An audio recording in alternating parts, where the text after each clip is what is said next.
Hello friends, welcome to TV recipes. ఇవాళ recipe వచ్చేసి బొంబాట్ చట్నీ.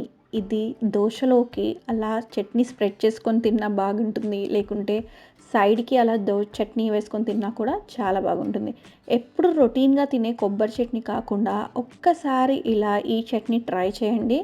ఇది మనకి ఎక్కువ పెద్ద పెద్ద 5 స్టార్ రెస్టారెంట్స్లో ఈ చట్నీ ఇలా దోశ మీద స్ప్రెడ్ చేసి మనకి ఇస్తారనమాట. సో ఆ రెసిపీ కోసం ఎలా చేయాలి అనేది మీకు నేను టోటల్గా చూపించేస్తాను. సో ఈ దోశకు వచ్చేసి ఇలా ఆలూ కర్రీతో తింటే చాలా బాగుంటుంది. అండ్ ఎలాంటి లేకున్నా కూడా ఉట్టి దోశతో ఇలా రోల్ చేసుకొని తిన్నా కూడా బాగుంటుంది. సో ఎలా చేయాలి రెసిపీ అనేది మనం చూసేద్దాం ఇప్పుడు. ఒక కడాయిలో కొంచెం ఆయిల్, ఒక 2 టీ స్పూన్స్ ఆఫ్ ఆయిల్ తీసుకొని దాంట్లో మనం ఫస్ట్గా ఆనియన్స్ అనేటివి సన్నగా కట్ చేసుకొని చిన్నగా ఒక ఆనియన్ తీసుకున్నాను, దాన్ని కొంచెం రోస్ట్ చేసుకోవాలి. తర్వాత ఒక జింజర్ ఇంకా గార్లిక్ ఈ రెండు కూడా కొన్ని వేసుకుంటున్నాను. కొంచెం చింతపండు పులుపు కోసం, ఇంకా కొరియాండర్ సీడ్స్ తీసుకుంటున్నాను. దీంట్లోనే కొంచెం రోస్టెడ్ చనాదాలు, పుట్నాలు అంటారు కదా, అవి కూడా తీసుకుంటున్నాను.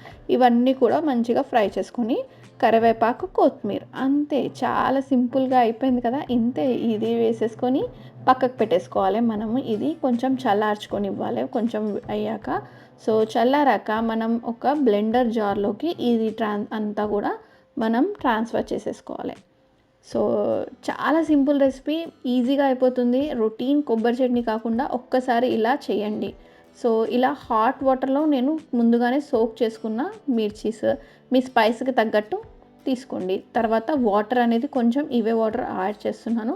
దాంట్లోనే ఒక 1 టీ స్పూన్ సాల్ట్ చేసుకొని దీన్ని మెత్తగా పేస్ట్ కాకుండా కొంచెం కోర్స్గా బ్లెండ్ చేసుకోండి. చాలా బాగుంటుంది. మధ్యలో మనకి ఆ ఫ్లేవర్ అనేది బాగా తెలుస్తుంది అనమాట. సో ఇలా చేసుకున్న దాని మీద మంచిగా దోశ అనేది ప్రిపేర్ చేసుకోండి. సన్నగా వేసుకునే వాళ్ళు సన్నగా వేసుకోవచ్చు, లావుగా వేసుకున్న వాళ్ళకి ఎలా వేసుకున్నా సరే దోశ మీదకి ఇది చాలా బాగుంటుంది. లేదంటే దోశ సైడ్లో కూడా వేసుకొని తినొచ్చు. నేను 2 వేస్గా చూపిస్తున్నాను. మనం ఇలా దోశ మీద స్ప్రెడ్ చేసుకొని ఉట్టిగా ఘీతో కానీ, లేకుంటే ఆయిల్ ఉన్న వాళ్ళు ఆయిల్, కానీ ఘీ ఆర్ బటర్ ఈ రెండిట్లో ఏది చూస్ చేసినా కూడా టేస్ట్ అనేది ఎన్హాన్స్ అవుతుంది, చాలా బాగుంటుంది. సో ఉట్టిగా ఇలా కూడా చేసుకోవచ్చు. నేను ఇంకో వేగా కూడా చూపిస్తున్నాను. ఇలా చేసుకొని మనం జస్ట్ రోల్ చేసుకొని సర్వ్ చేసుకోవడమే. పిల్లలకి బాక్స్లో కూడా ఇలా చట్నీ పెట్టకుండా ఇలా మీరు చేసి ఇచ్చేసారనుకోండి, హ్యాపీగా రోల్ చేసేసుకొని తినేసేస్తారనమాట. సో ఇలా చూసారు కదా ఎంత క్రిస్పీగా లేయర్ అనేది మంచిగా వస్తుందనమాట. ఇంకొక వేగా సేమ్ అదే మనం దోశ బ్యాటర్ని దోశ వేసేసుకొని దీన్ని చట్నీని సేమ్ ఘీ ఆర్ బటర్ ఏదైనా యూజ్ చేయొచ్చు. ఈ రెండు యూజ్ చేస్తేనే మంచి రిజల్ట్ ఉంటుంది. సో ఇలా ఘీ అనేది యాడ్ చేస్తున్నాను. చేసి ఇలా చట్నీ అనేది యాడ్ చేసి సేమ్ స్ప్రెడ్ చేసి దీని మీద మనం కొంచెం పన్నీర్ అనేది చేసుకుంటే చాలా మనకి హోటల్స్లో, రెస్టారెంట్స్లో ఇట్లా చూపించినట్టు రిచ్ లుక్లా ఉంటుంది. కాబట్టి ఒక పన్నీర్ ఉన్న వాళ్ళు పన్నీర్ గ్రేట్ చేసుకోవచ్చు. చీజ్ కూడా చేసుకుంటే చాలా బాగుంటుంది. సో అది మళ్ళీ చీజ్ దోశ అయిపోతుంది. సో ఇలా పన్నీర్ది వేసేసుకొని దీనికి మంచి ఆలూ కర్రీ ఏం లేకున్నా ఓకే అని చెప్పి మళ్ళీ ఆలూ కర్రీ అని అనుకుంటున్నారా?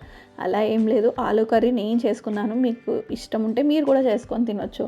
సో ఇలా ఆలూ కర్రీతోటి ఈ చట్నీ దోశ తింటే చాలా బాగుంటుంది. కొబ్బరి చట్నీని అసలు మర్చిపోతారనమాట. సో ఇలా ట్రై చేసి ఎలా ఉందో నాకు కామెంట్ సెక్షన్లో కామెంట్ చేయండి. నచ్చితే వీడియో లైక్ చేయండి, షేర్ చేయండి, సబ్స్క్రైబ్ టు టీవీ రెసిపీస్.